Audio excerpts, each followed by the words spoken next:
والله اللي لفيته العالم لف، والله إن وقفته العالم صف، ما تلاقوا زي ملاية اللف، ملاية اللف، ملاية اللف. قماشة طولها مترين وعرضها 4 متر، اتعملت عشان تغطي جسم البنت من فوقها لتحتها، واتسمت بالملاية اللف.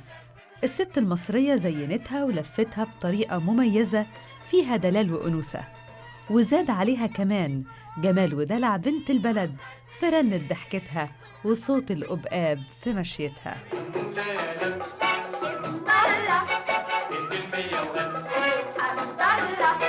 في رواية بتقول إن الملاية أصلها روماني، وكان الرومان بيسموها الهيماتيون.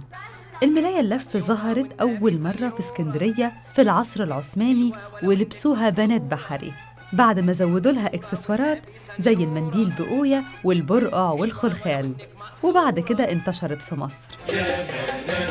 اسكندرية مشيكم في زنقاجي، زنقة الستة بلاجي، فيها كل اللي في مزاجكم، بالمراية للملاية للطرح للجلابية. ومع انتشارها بقى في أماكن مخصوص لبيعها زي خان الملايات عند حارة الروم.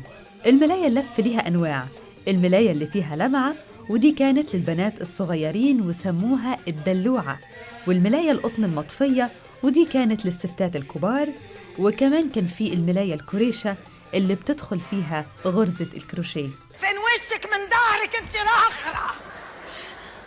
اهي ايوه الخياطه اهي بالجنب، وليا واخده فيها شيل تك نصيبه.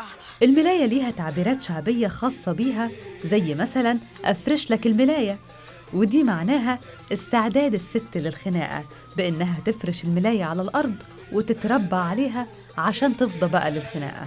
أني بقى مش عاجباكي؟ بقاني مش عاجباكي يا محفلطة يا مزفلطة، يا اللي جاية تضحكي عليا بتضحكي عليا أني عايزاني نبيع حق الواد ب 10,000 جنيه، أنت تروحي فيا فين ولا تشيكي؟ ده أنت غلبانة، ده نوديكي بحر نشتركي ونطبقك ونتنيكي ونحطك تحت باط. فنانات كتير لبسوا الملاية اللفة في السينما زي تحية كاريوكا اللي ما اكتفتش بلبسها في السينما لكن لبستها كمان في مهرجان كان، وده لفت نظر الصحفيين واتجمعوا عشان يصوروها. بعد ثورة 1919 بعض الستات خصوصاً من الطبقة الأرستقراطية بدأوا يتخلوا عن الملاية اللف ويلبسوا لبس فرنجي، بس فضلت الطبقة الشعبية متمسكة بيها. لكن بعد ثورة يوليو بدأ لبس الملاية يقل بالتدريج لحد ما تقريباً اختفى.